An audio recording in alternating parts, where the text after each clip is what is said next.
Você já imaginou pedir ajuda contra alguém que te persegue há anos e ser ignorada?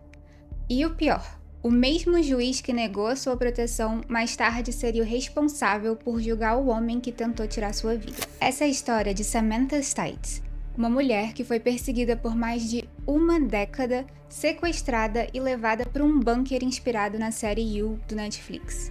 E por mais que isso pareça um roteiro de filme, aconteceu de verdade. Oi, eu sou a Bella e aqui no canal eu falo sobre crimes reais, desaparecimentos e mistérios. E hoje a gente vai falar sobre o caso contado no documentário A Perseguição de Samantha, 13 anos de terror. Esse caso mostra até onde pode chegar a obsessão e como o sistema pode falhar com as mulheres que pedem ajuda. E eu já aproveito aqui para pedir para você, se você gosta desse tipo de conteúdo, deixe seu like porque me ajuda muito a alcançar mais pessoas e se inscreve aqui no canal para acompanhar todas as próximas histórias que eu vou postando toda semana. Samantha Stites nasceu em 23 de novembro de 1991 em Elk Rapids, Michigan. Ela foi criada por uma mãe solteira que trabalhava em bares e restaurantes para conseguir sustentar a família. Ela era conhecida por ser acolhedora, com senso de humor ácido e apaixonada por futebol, esportes ao ar livre e basicamente era aquela pessoa que era amiga de todo mundo, sabe? Ela se formou em serviço social pela Grand Valley State University em 2014 e depois ainda fez mestrado no Kansas. Ou seja, era uma jovem comum com sonhos e um futuro pela frente. Mas um encontro aparentemente inofensivo mudaria sua vida para sempre. A Samantha ela conheceu o Christopher em uma atividade universitária cristã em 2011 e no início ele parecia apenas um cara solitário.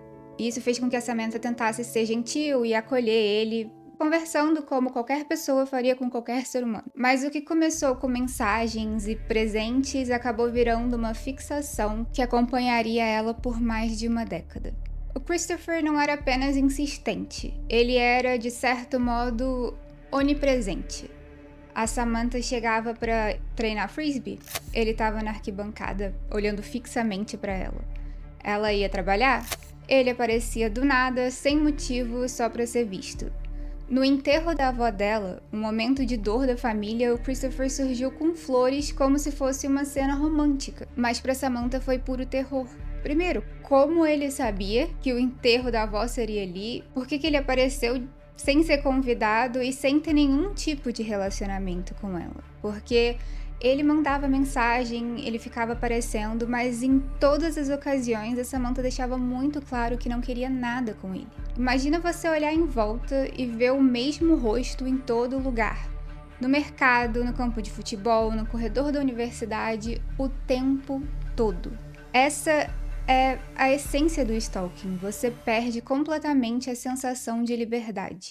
E ele não parava nas aparições físicas.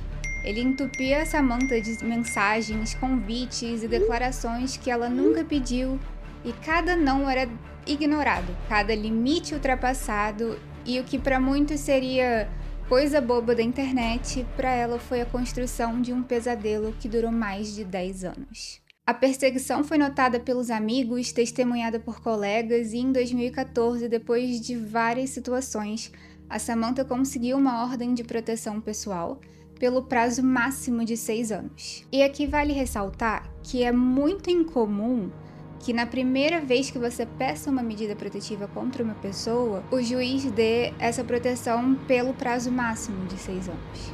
Só que mesmo assim, quando aquela proteção expirou em 2020, ele voltou a aparecer. E em 2022, quando a Samantha pediu novamente proteção, os tribunais simplesmente negaram, falando que a relação com Christopher era complicada demais para autorizar a medida. 3 meses depois, em outubro de 2022, ele arrombou a porta da casa dela e a sequestrou.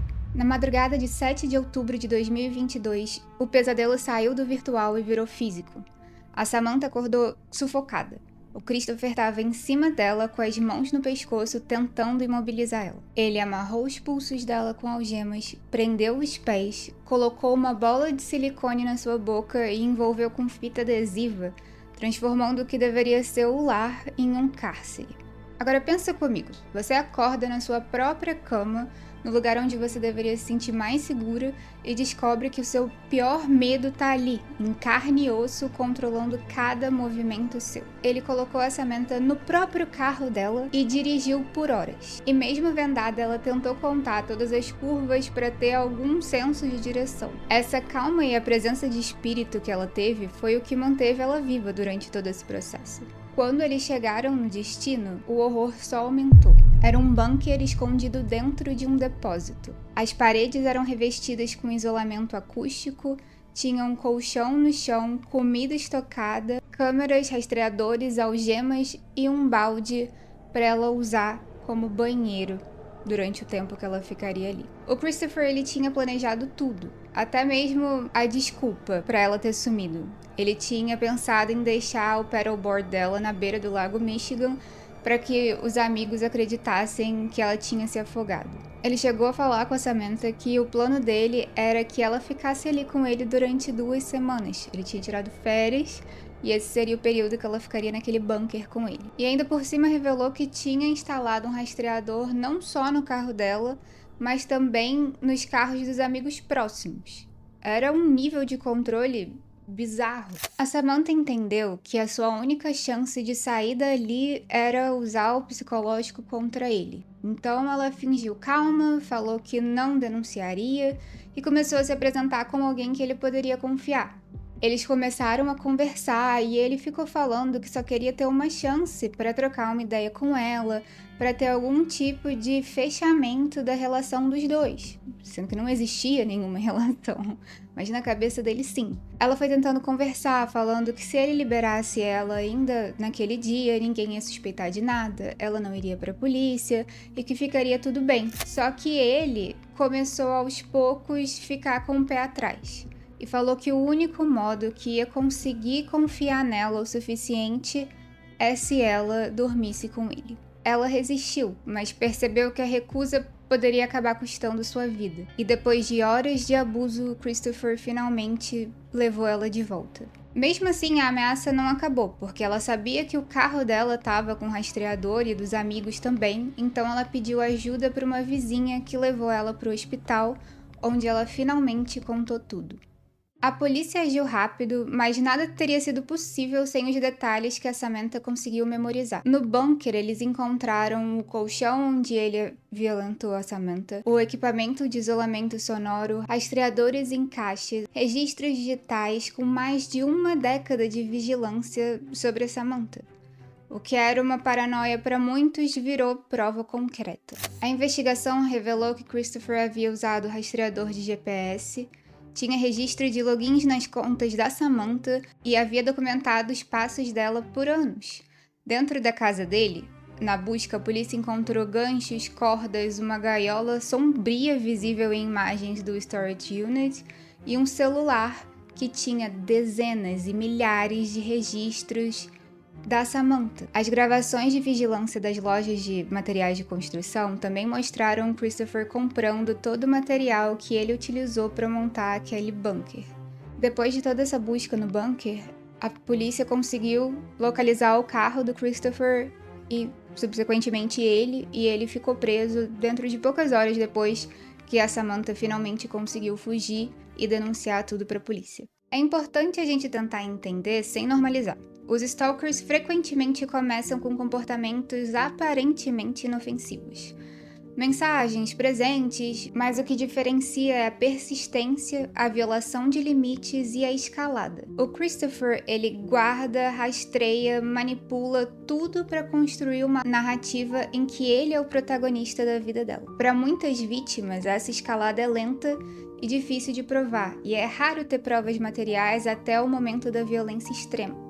E é aí que as políticas de sensibilização importam, porque a lei muitas vezes precisa de evidências concretas para intervir antes do crime ocorrer. Um ponto que chocou muita gente é que meses antes do sequestro, a Samantha entrou com um pedido de proteção e foi negada. O documento do tribunal descreveu a relação como complicada, e a reavaliação falhou em identificar o padrão de perigo. Isso ilustra uma falha sistêmica. Ordens de proteção nem sempre consideram um histórico prévio em profundidade, e quando não tem agressão física recente, os jogadores podem minimizar essa ameaça. E uma falha muito grande também, durante essa petição para a segunda proteção, foi que, anos antes, o Christopher ele já tinha sido indiciado por stalking de uma outra mulher. Então, você via um padrão. Primeiro, ele já fez isso em outra instância com outra pessoa. Segundo, logo depois que a medida protetiva da Samantha acabou, ele entrou de volta em contato. Então, se existisse um cuidado maior para revisar essa situação, não teria como um juiz não dar para ela a medida protetiva novamente, porque ele era claramente um perigo para ela. E ainda assim, a segunda solicitação foi recusada. Se você está pensando, mas como provar isso antes? Eu já adianto, é complexo. E é por isso que a história da Samantha virou um caso modelo. Hoje, provas digitais são fundamentais. Registros de localização, fotos e mensagens persistentes. A diferença entre acreditar numa vítima e ter material para uma ação jurídica pode estar justamente nesses dados. No caso, a perícia digital e o registro de compra do material para o bunker foram decisivos para provar a premeditação. Mas nem sempre as vítimas conseguem coletar isso sozinhas. Por isso é crucial envolver a polícia e peritos especialistas, além de guardar tudo que você puder. Prints, testemunhas, registros de chamadas, tudo. A Samantha relatou o custo humano da experiência: insônia, ansiedade, o medo constante, tratamentos médicos e o impacto financeiro, porque a sobrevivência não termina quando o agressor vai para a cadeia. A vida depois, ela continua com marcas profundas, e a Samantha precisou de meses de tratamento e até hoje convive com vários gatilhos.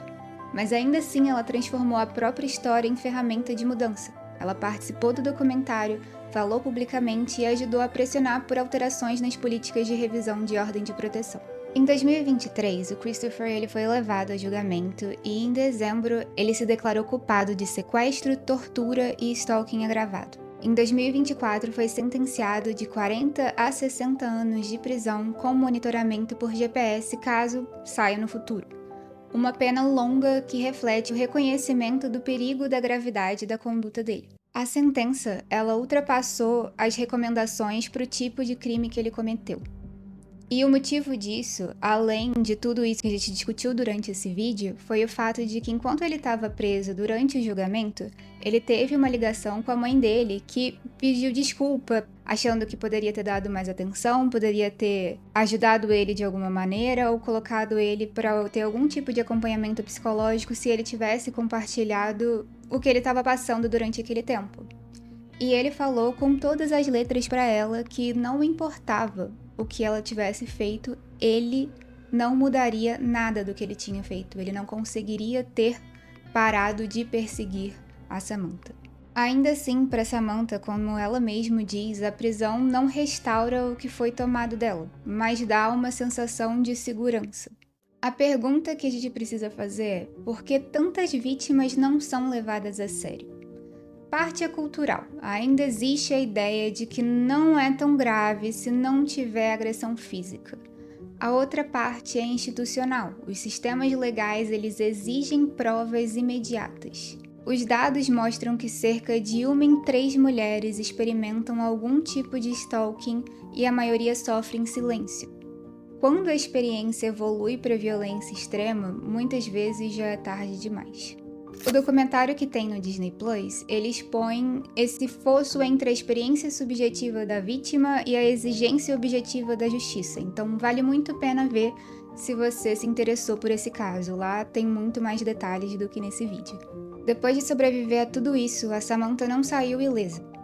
Ela sofre de transtorno de estresse pós-traumático e precisou sair da sua casa, investir em segurança e até deixar o trabalho por um tempo, perdendo cerca de $40 mil durante esse processo. Hoje ela reconstrói a vida em uma nova casa com seu cachorro Murphy, um gato e animais que ela acolhe temporariamente. Ela ainda atua como assistente social, mas dedica parte do tempo a algo maior.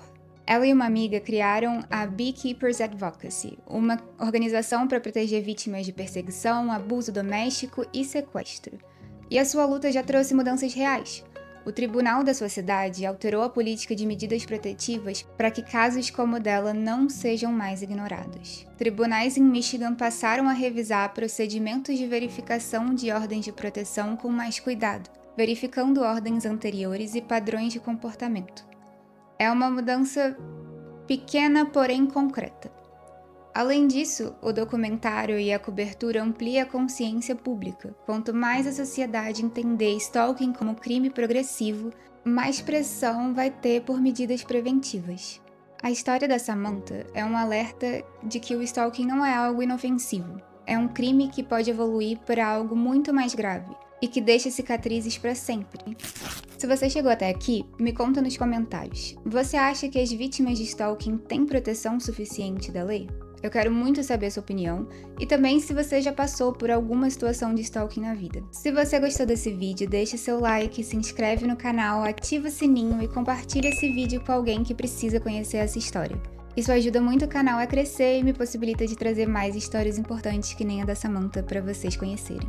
Então é isso, gente. Até o próximo vídeo e tchau!